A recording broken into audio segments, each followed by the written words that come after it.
Welcome to This is ADHD. I'm your host, Chris Johnson. Late diagnosed with ADHD, a senior leader and a personal change coach, I work with people that want to change their lives for the better. In my coaching work, I work with people to understand what is getting in the way of making changes and how they can not only get that change in their lives, but also feel good whilst they're doing it. I typically work with people over a series of sessions, but in This is ADHD, I use those same coaching skills to have a real conversation about what it's like to have ADHD. The conversations in This is ADHD are about putting a face to the name, label, or diagnosis of ADHD, and showing that ADHD cannot be described in a single conversation with a single person. And so, whilst my ADHD is almost definitely different to yours, both of us are still valid. In today's episode, I'm talking with Harini Shankar. As an expat from India, now living in the US, Harini and I met on Threads when the site first opened, and we started talking about where all the good diets were. And I introduced her to the change work by Sharu Azadi, which has been so transformative for me. And we bonded over that. Content warnings for this episode include depression, anxiety, loneliness, isolation. There is a brief mention of suicide rates. We talk a lot about societal stigma, including mental health and neurodivergence. So, if you want to grab a hot drink, sit back, and let's get into the conversation.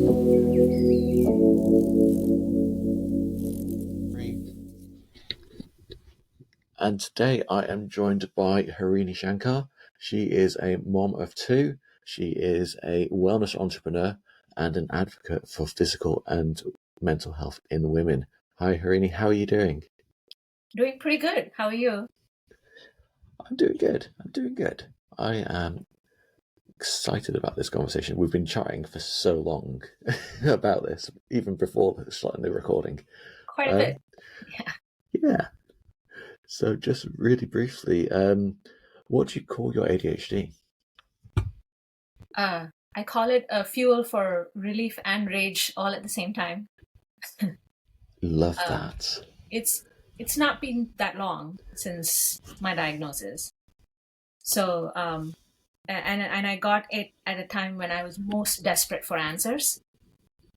So to get the answer, like to get a confirmation from a professional was like a huge weight lifted off my shoulders. But I also spent quite a bit of time grieving for all those decades in my life of struggling with it, not understanding it, not having anyone in my circle have a clue about it, what I was going through, getting advice that was probably more harmful.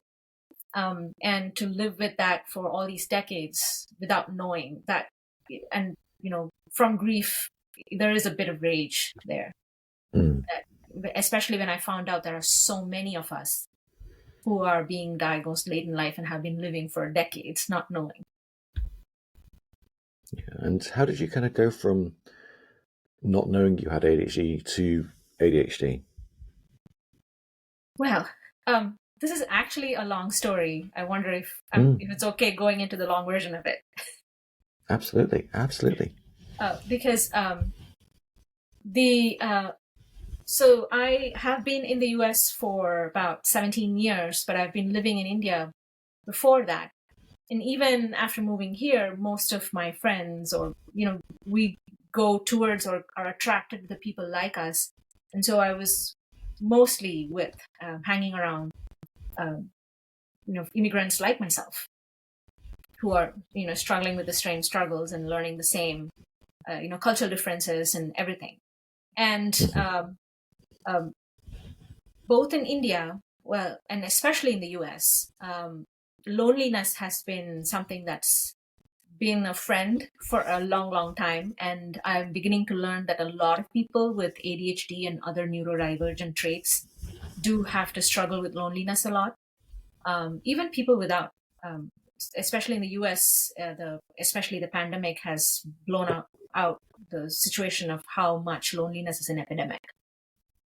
And it's something I've been living with a lot. And uh, I think that started, and then of course the loneliness and the incapability to do all the things I wanted to do. I came here very ambitious. And then in a few short years, finding out I'm not able to do the things that I wanted to do. And that reality hitting me a little too hard, I think. And I started spiraling into a few years of very severe depression. Um, and the entire time I was in that dark pit, I didn't know to even think that it was a mental health thing. I didn't even know what I was going through was depression, because I grew up in India where mental health was that term was completely unknown. I honestly I don't know if things have gotten at least a touch better now than when I was growing up. But when we talk about a mental health hospital in India, we would always think about crazy people. People who are insane, who have lost touch with reality, who have to be committed into a clinic because they don't know how to live in life. When we talked about mental health hospitals or mental health clinics, that was the picture that every single one of us had. That was the picture of all the movies and TV shows. All of them, when they spoke about people needing help, that was the picture they always gave. And also, growing up with parents who would always admire the people who knew how to be strong in the face of struggles without breaking down. That breaking down was a sign of weakness, not a sign of just needing help, not a sign of humanity. That was the programs in my head, and probably in the head of almost every single person growing up in India. So I had no clue. When I went through those few years of depression, I had no clue that it was depression. When I went for finding out whether I had ADHD just recently, that's when I discussed those things, my therapist is saying, "Oh, that's what you went through was this. What you went through was this." Revisiting all points of my life and actually getting answers. And so the that was who I was before ADHD, going through and really suffering. And then I took not took as a long word. I was forced to take a 5-month break from career because of immigrant paperwork. Forced to stay in India for a few months, but now I realize I was given those few months to rediscover what I really liked doing, who I was, to slow down, to just enjoy the break because I have no other choice, to revisit my childhood passions, things that I really enjoyed doing, things that helped me survive in childhood, even though I was a child growing up with ADHD. And if a mental health professional saw me as a child, it would have been extremely clear that I was a child with ADHD. Because, especially in my very younger years, I was probably even the typical ADHD, the hyper hyperactive one, and then being, with disciplining and all those things, becoming an inattentive type, if that makes sense. Yeah. That kind of internalized hyperactivity. So the hyperactivity is still there, but it's not visible on the outside. Absolutely. I've been given loving titles by my relatives and family, the dream girl, or the girl who can get lost into her own world, who forgets the absent-minded professor. I mean, the signs were all there. It was very, very obvious, but because it was a non-existent thing in India to see if a child needs help, or these kinds of titles, ADHD or autism, were unheard of, laughable even. for a majority of the people in India that I never got the diagnosis. But anyway, that was who I was before ADHD. I had to resolve my own depression. I had to resolve my own, or I have to live with my own ADHD, figure out my own tools. Um, and I was actually doing that. And now when I look at my younger self, I'm so proud of her. I want to give her a hug and tell her that she was doing what a mental health professional would be taught in school, the tools and everything that she was figuring out. I actually did, those dark years of depression, I did figure out how to claw myself out of that, and everything. And then having kids and figuring that out and, breaking down so often because I'm taking on more and more and more without knowing what I was going through. Like taking on more responsibilities in career, taking on more relationships like a marriage and friends, and taking on the responsibilities of motherhood without knowing any of this. And the pandemic really revealed that I need help. And around that time, mental health was being talked about more in the US. Social media there were a lot of people who were opening up. A big thanks to them. How things that people went through before the pandemic were getting, proportioned out in the pandemic because of the pandemic. Being forced to live with yourself, your challenges become more bigger. And interestingly, I was part of a mission at the time where there was a leader who was promising a 1,000-mile bike ride to bring awareness to autism or collect funds for autism, and calling on whoever wants to participate in their own way, either running 100 miles or biking with him or doing any kind of other, physical fitness, so that we can come out of this pandemic funk. At the same time, share that on social media and bring awareness and increase funds for, helping people with autism. And I thought, I'm going to participate in this. I did run 100 miles in 30 days as a part of that team, for lack of a better word. But I also didn't want to just run. I wanted to understand what autism was about. Why funds are short for that, why people need help. Because like I said, we never knew anything about this. So when I started reading what autism was about, how it presents itself in men and women, all that mess, I actually identified a few things in myself.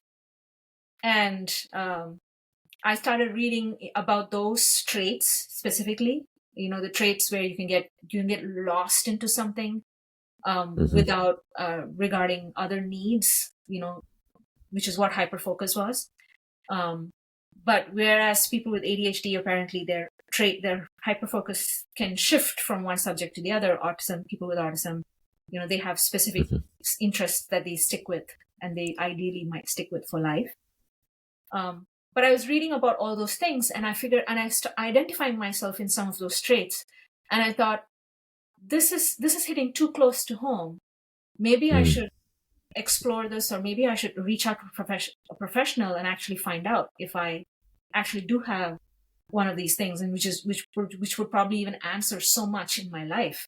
And I took on these online ADHD diagnosis tests, which you can show to a professional for help, saying, this is why I came to you. I did all that. Everything was like, saying, this is too obvious. Basically, that was my score in all of those tests. And then in just one sitting, she said, my therapist said, yeah, we're going to start with this diagnosis. We might later find out it's PTSD or something, but we're going to start with this diagnosis. And every following appointment, she was like, that's an ADHD thing. That's an ADHD thing. That's an ADHD thing. And so it was really a transformation and a complete redefining of my life, getting that diagnosis. And I'm just thinking, like, with your upbringing, with the views of mental health that you were kind of were in your brain at the time, how did you kind of overcome that of saying, actually, I want to go and have a diagnosis? So if when you were growing up, you only saw mental health issues as going, actually, this person is crazy and needs to be locked up for their own safety, how do you kind of go, oh, I need help with my mental health? It feels like a really big jump of going, oh, actually, I need some help, and like I don't need to be locked up, but I need to like get some support. It feels like a really transformational change. For me, it absolutely was. I'm hearing or connecting with more people who are mental health professionals in India today, which itself is a good sign.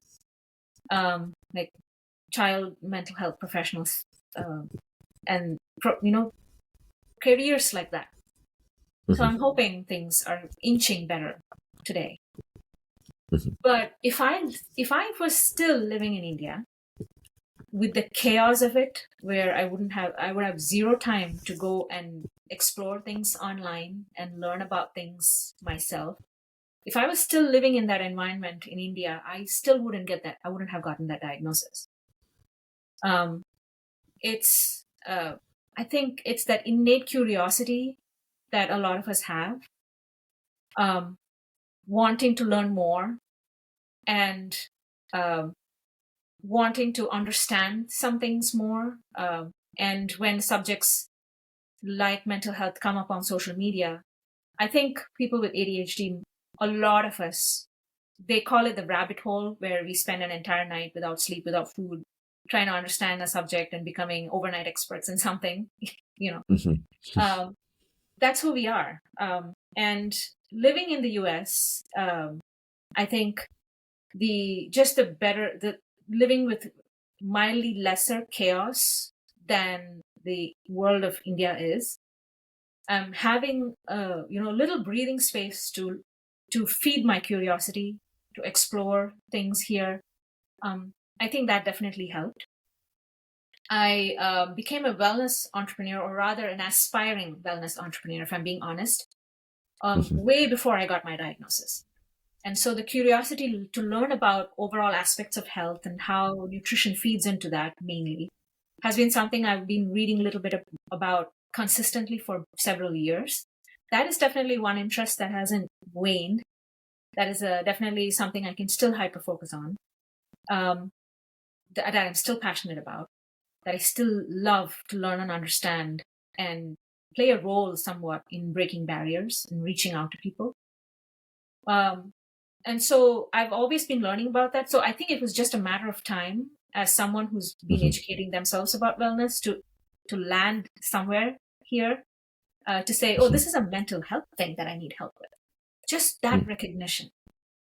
Not that I was weak, or I have to work on my relationship with my husband, or that I am not doing the things that I need to do, or that I'm over judging myself, which might have been true, but the bigger it was not the cause. It was just a symptom of me judging myself too harshly. But then those were the things. I mean, and then I it's not like I didn't cry out for help, especially when I was going through those few years of very, very intense depression. I was crying for help. But I was crying to help to the wrong people. I didn't know it was a mental health thing, that I need to reach out to someone who with a degree in mental health, or a professional mental health expert. I didn't even connect the dots. And the friends and family that I was reaching out to gave me all kinds of advice. Just take a vacation, or you're just judging yourself too harshly. Just take it easy. Don't read too many self-help books, because you're judging yourself against those books. I was getting all those, and I was getting a lot of advice, in saying, maybe your husband-wife relationship needs work, and my poor husband. I went in through those dark years after my marriage, and he was completely lost. And just the fact that in spite of being lost, being with me, just staying with me Mm-hmm. as a silent, person, he didn't give me any advice. This amazing man, he Mm. just sat there and was like, I don't know what's going on, but I'm here. Mm.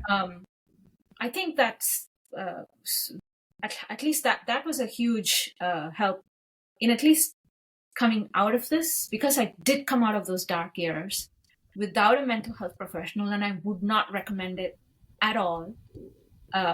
If you think you're struggling to get through the day, that's a sign that you might need to talk to someone, talk to an expert, not to a friend. Mm-hmm.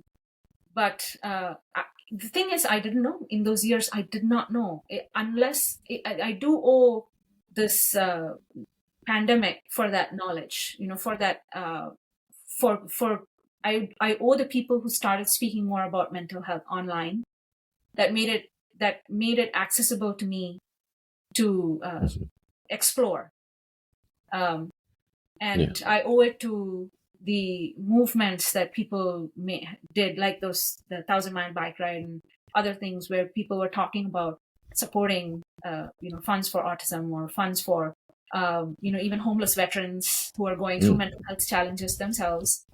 And just exploring that, understanding that, how dire the situation is around mental health in the US. It opened my eyes to things that I was going through myself. So a lot of factors just fell in place for me to understand that this is a mental health thing. Mm. I think what I'm hearing, and you tell me if I'm a million miles away, is if you didn't have that diagnosis, essentially it was your fault, and there was something that you had to fix within your persona. 90%, yes. Okay. Absolutely. And I think that's true even because I'm seeing so many people in the US also getting a late diagnosis. And in fact, hearing some of the folks with different, with ADHD types that was not hyperactive, like combination or inattentive, they all, even though they may have gotten a diagnosis as a child, still not getting the tools that would help them work with their traits. And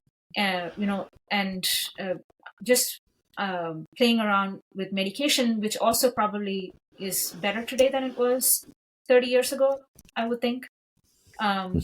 Just from the conversation I'm seeing online with other folks who went through a similar journey.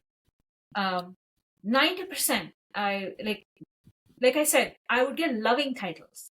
Like an absent, when people called me, or when my family called me an absent-minded professor, they were not saying you forgetting is your fault. It's just that you forgetting is something, that's making things difficult for everybody. But, because you're a child, we live with it. Yeah.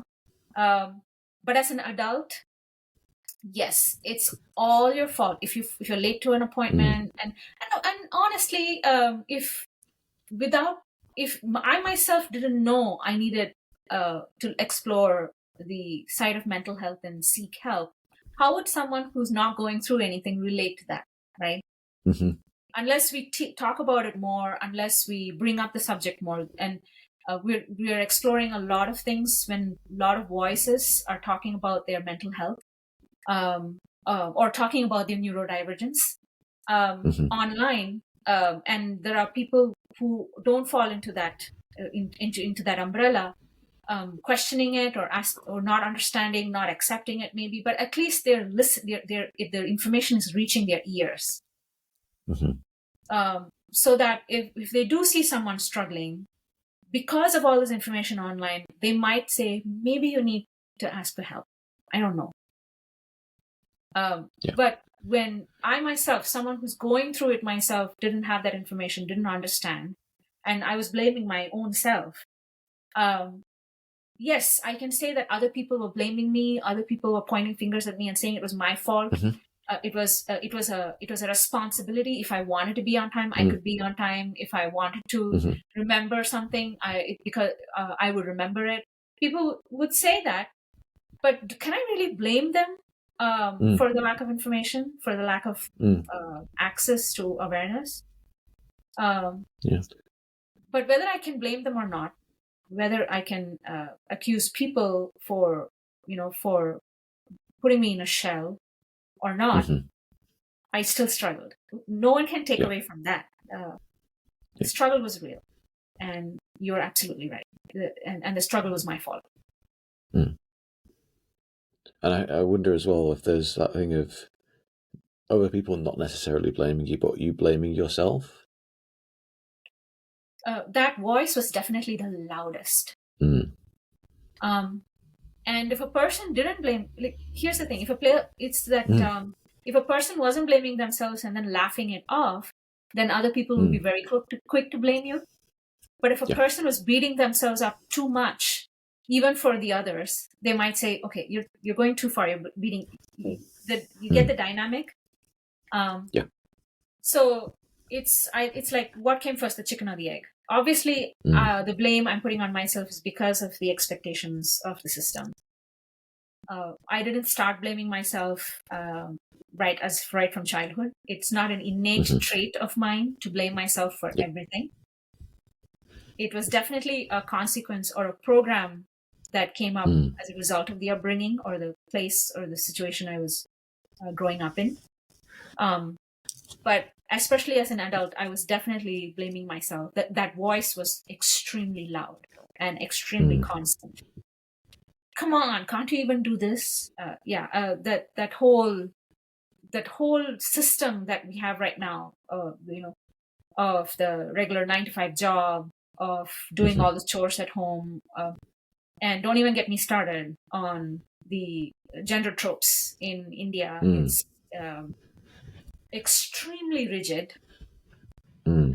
I know there are parts of the US where gender roles are also very rigid here as well. From everything I'm seeing online, there are communities where gender tropes are extremely rigid everywhere. Um, and the role of a woman is to be at home, raise her Mm-hmm. children, do the chores, do the same dishes every day, cook the same meals every day, cook 3 times a day, because in India it's a big deal that you shouldn't eat leftovers, Mm-hmm. which is still a big thing even today in many parts of the country. So you have to cook fresh every day. You have to clean up after every meal. You have to you're the primary child caregiver, as a Mm-hmm. mom, taking them to the same school activities year after year. And I'm thinking, wow, imagine if I was still living there and forced to live Mm. this routine as a person with ADHD.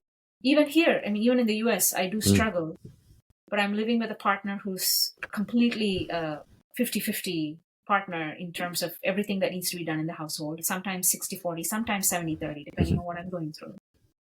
Yeah. Um, And but imagine. how does that kind of land with like friends and family that are still in India though? Like it sounds like it's not the norm there. Is there any issues with kind of explaining how your life is? Yes, most of the times we don't even bother explaining. Mm. It's like, you're not living with us, you're not seeing the day to day, you may not understand everything that we're doing here. So why should we bother Mm-hmm. you with that argument? It's Mm-hmm. easy just not to say. Yeah. And then when we take take vacation trips back home, um, you know, I would get advice. You know, Mm-hmm. it's a good thing if you keep your house this way, or if you do this at this Mm. time of the day so that you can get done with it. And obviously, all that advice is coming to me, Mm-hmm. on how to raise kids properly or how to do things efficiently. So it still happens, Mm. but we have chosen the battles we're going to fight. Yeah. I did have very hard conversations with my mom, Mm. w- um, when she came to spend some time with us here. Um, she's also grown as a person over the last several decades to where she's more embracing of different ideas than she was maybe 30 years ago. So I do applaud her for growing there. So, but then it was still a very long, hard conversation. And she might still not understand or accept everything I shared then, but at least that information has been shared with her. And if she continues to grow, she's going to understand that more and more. So yeah, we have to pick and choose our battles in a system that is so rigid. And somebody was saying that it can be very exhausting to constantly fight for yourself and to make your situation understood by the people who are judging. And it is true, it is extremely exhausting to always have to explain yourself. And so my approach is just not to explain myself in situations if it's not real, if it's not really important. If you can cruise along, just letting them be. Because that's also, you also have to guard your energy that way. I know some people don't accept it. Some people believe that you have to make people if you don't speak up, who will? Which I completely understand. But then there's also this capacity, our own mental capacity, that we do have to protect, because nobody is going to guard ourselves or fight for, or protect ourselves if we don't do it. Yeah, there's so many questions I want to ask, and I think the question I want to ask, which is probably not the right one, but it feels like it's a good one, is what difference does it make to you when someone does take the time to understand? That's a deep question. I'm actually trying to remember if someone did, besides my therapist.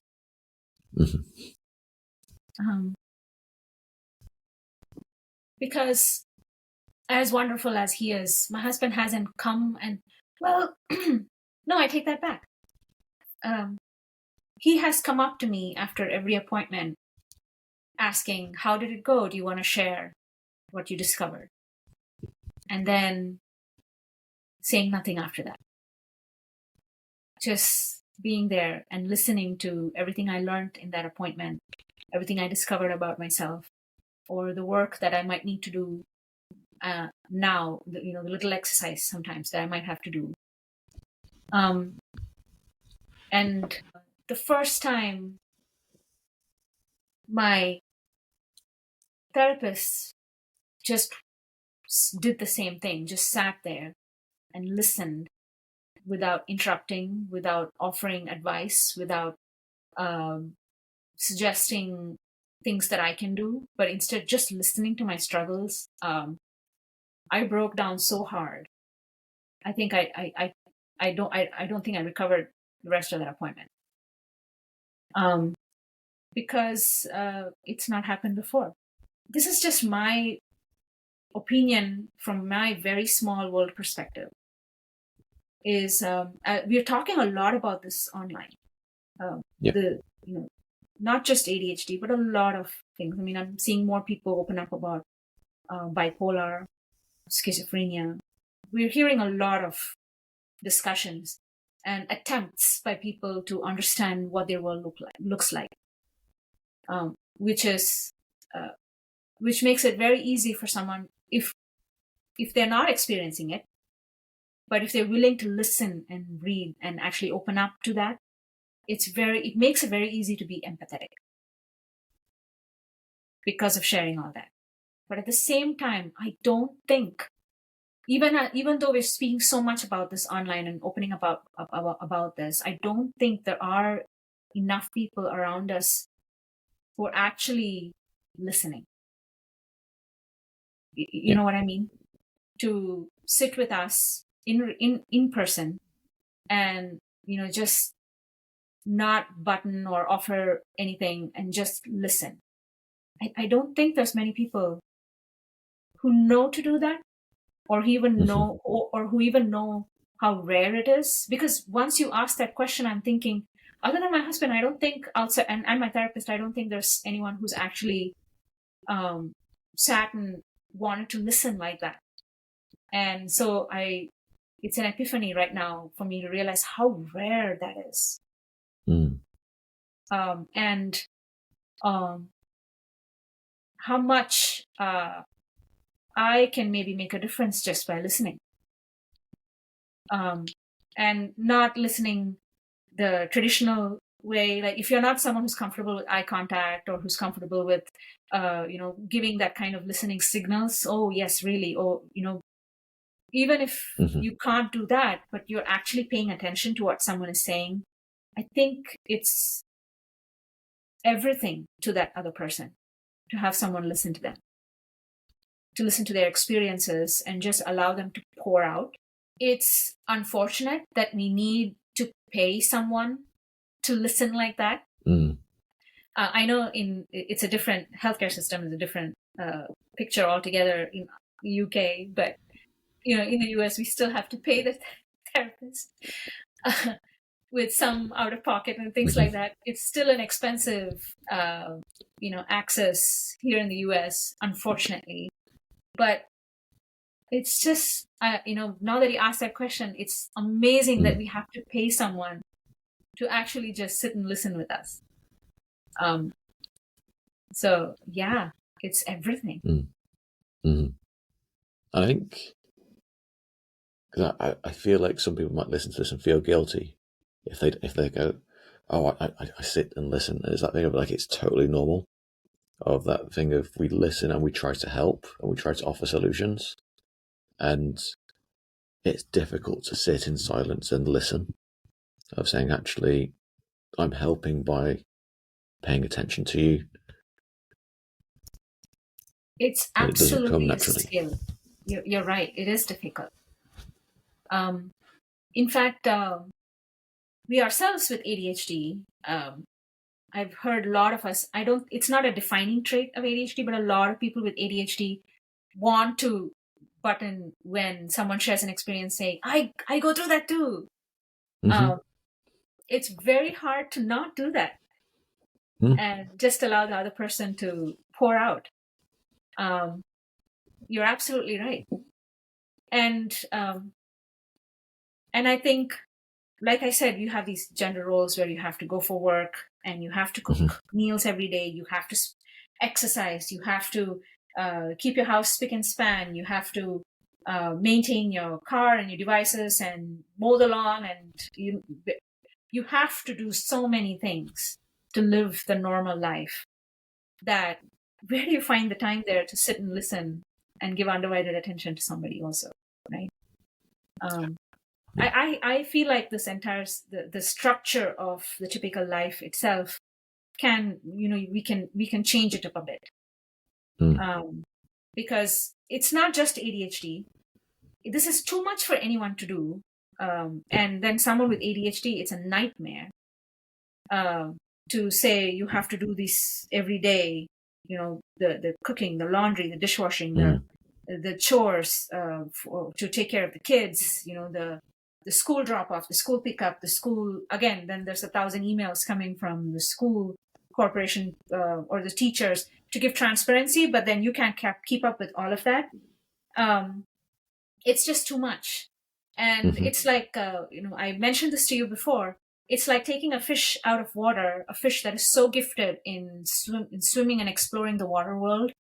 You're taking that fish out of water and telling, you're supposed to bike and climb the tree and do a sprint above land, and you're not able to do that. Come on, what's wrong with you? And I know I'm pivoting here, but we also spoke about ADHD being a disability, and how much that I'm torn on that, because that fish is so gifted in the water. If that fish was left in the water to continue exploring its world and do its own thing in the water, it's not able to have gills and breathe in the water was not a disability, because in that environment it is thriving. but you're forcing the fish to go out of water, live in a world that is not designed for the fish, figure out how to survive there and not use any of the fish's gifts, because it left all of that in the water. And then to tell the fish that you have a disability is doing such injustice to what the fish is really capable of. So I'm torn on that. Yes, it's difficult living in this normal world, and doing normal things for a person with ADHD.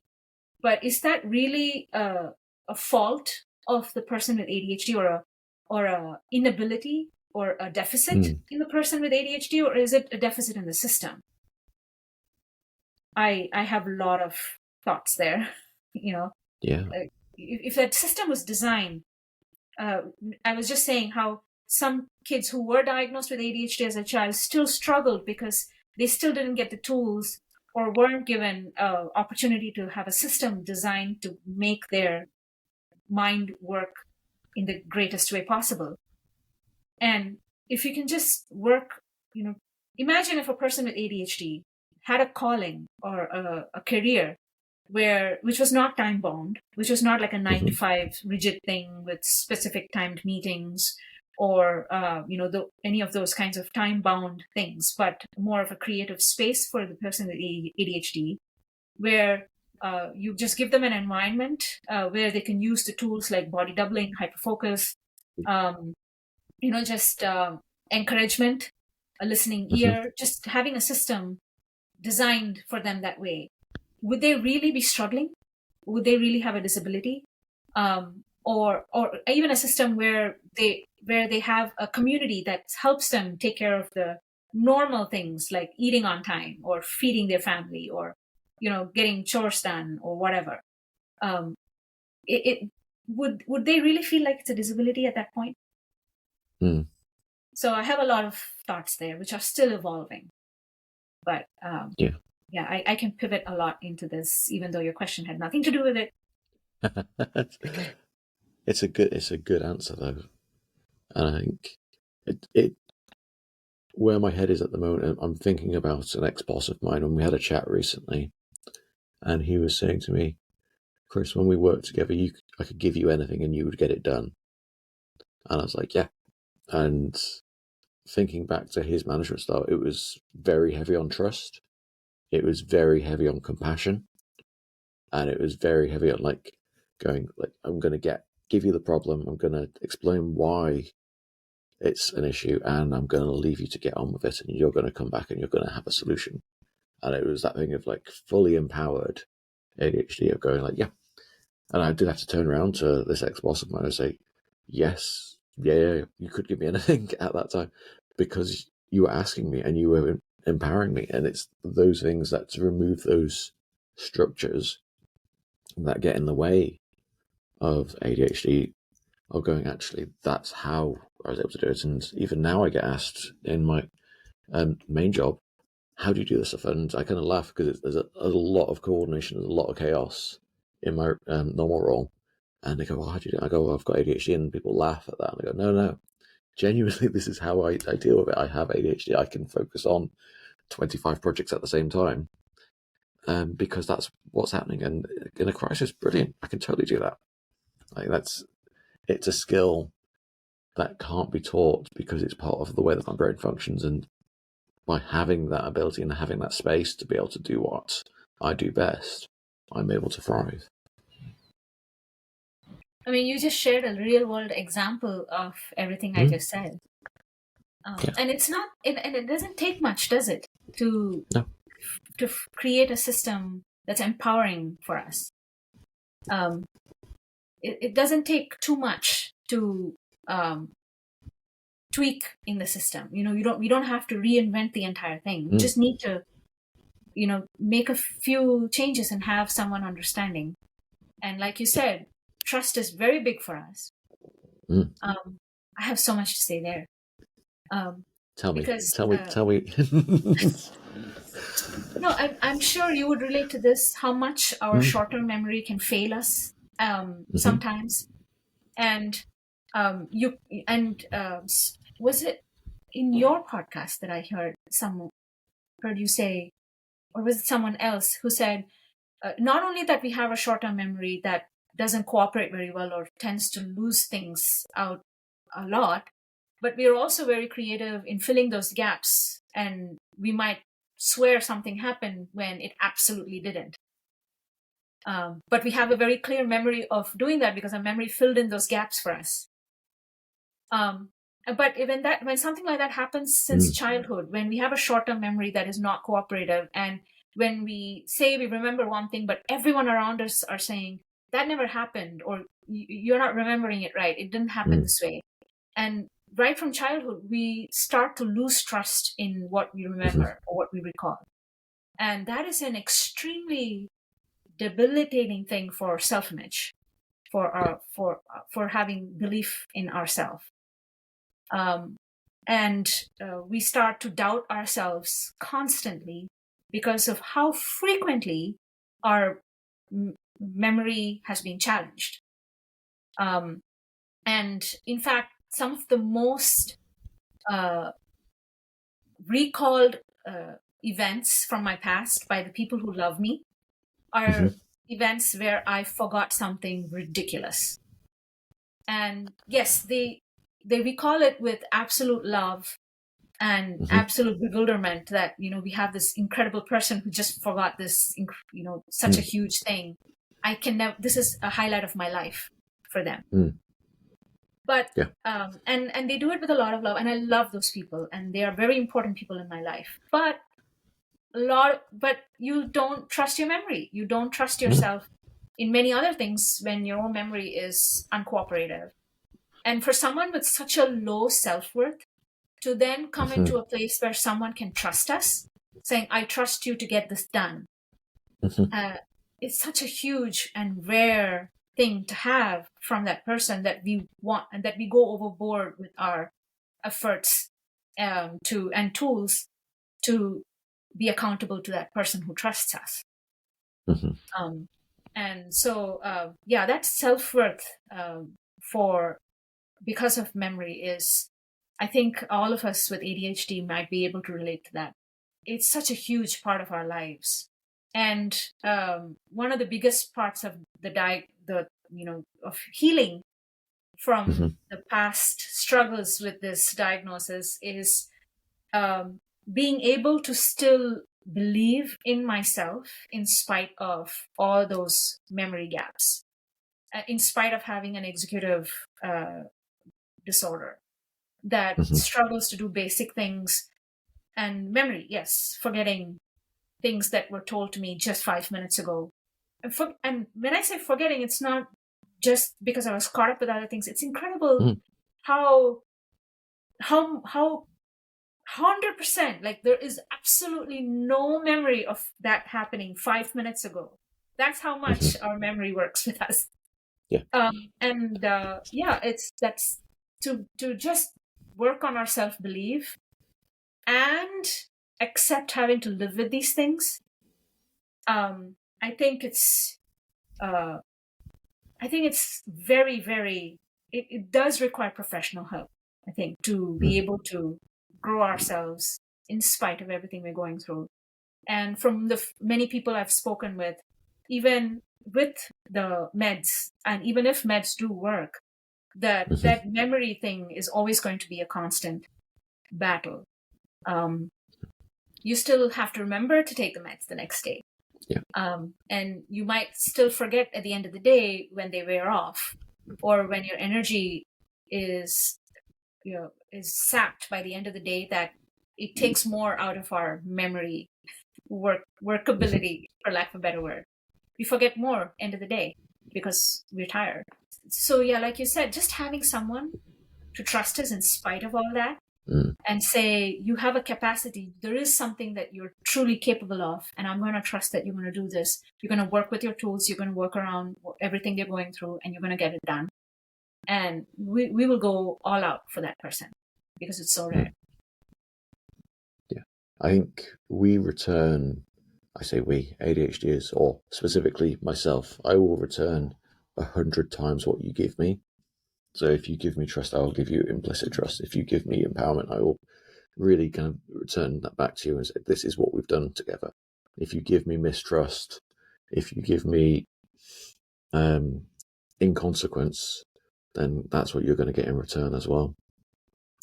Harini, I'm aware that we started the session late as well, and I do want to give you time to kind of provide a summary as well. I just have one more question, if that's okay. Sure. Yeah. So if someone is from India or from another place where mental health issues aren't talked about, what advice would you give them? Oh my gosh. I'm going to be very honest. I don't know completely about the situation of mental health professionals and the setting in India today. I have a few, just a little that from the little I know, I have some faith that things are getting better. And there's more access to like family counseling, group therapy, just things like that. And healthcare in India is an even bigger battle than it is here in the US, sad to say. So it does require the privilege of some, having income or some financial leeway to be able to seek help, unfortunately.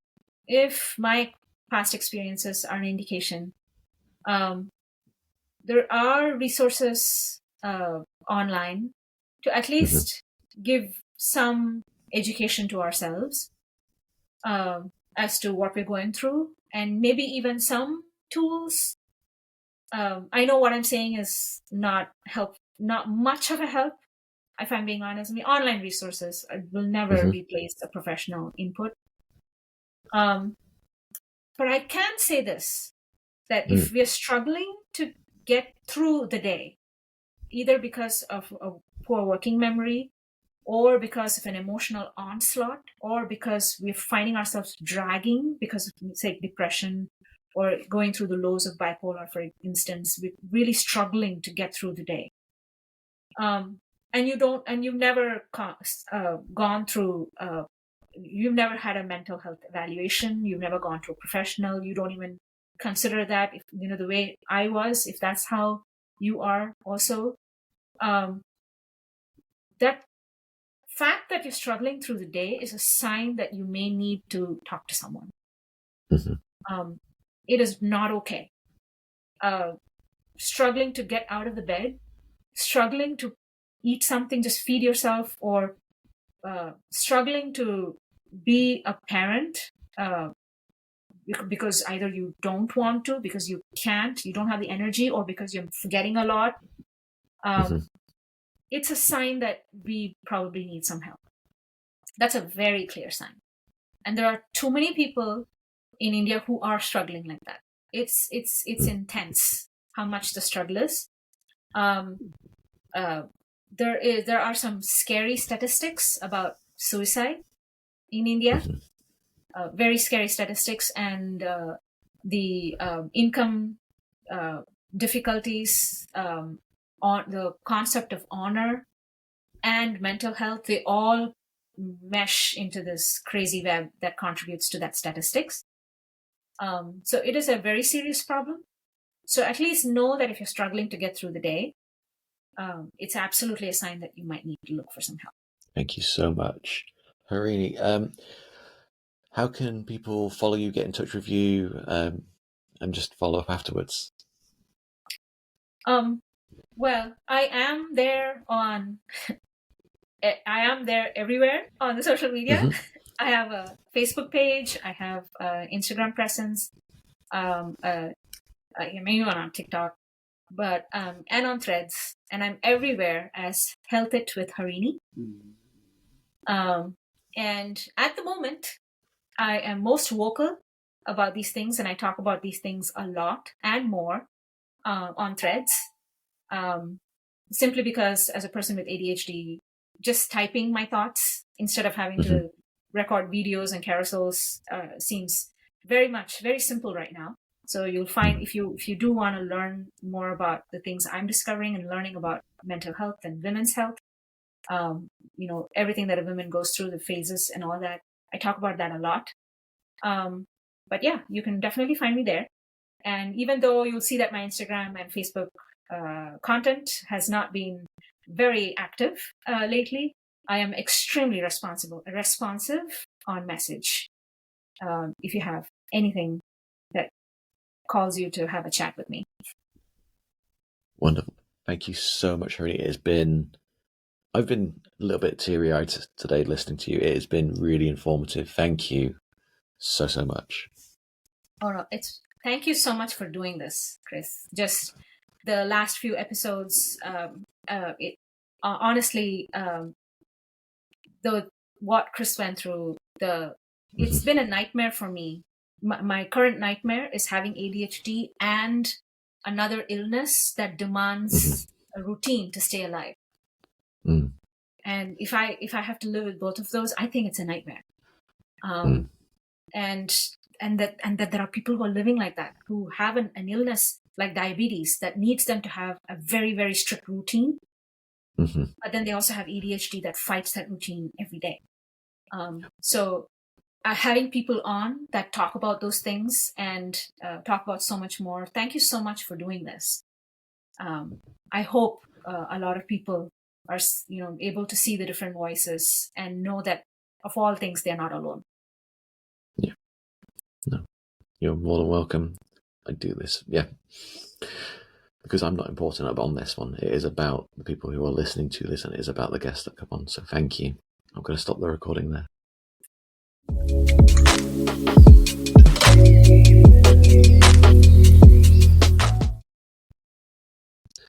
And that's it for today's episode of This is ADHD. I hope that you have enjoyed today's conversation with Harini. I love having these conversations, and I always find it interesting how similar and different I am to all my guests. And if you want to follow the podcast, you can find us on Instagram and Threads at This is ADHD Podcast. This is where you'll find updates, polls, and opportunities to engage with fellow listeners. And you can follow me personally at The Coaching Blacksmith. If you have any suggestions for future episodes or guests, do feel free to reach out. I really do love hearing from you, and the feedback from people that listen really do make this all worthwhile. If you want to talk even more about ADHD or want to support the running costs of the podcast, I now have a Substack as well. So you can find and subscribe at thecoachingblacksmith.substack.com. As always, thank you so much for joining me and Harini today. I hope this episode was as interesting and as useful to you as it was to me.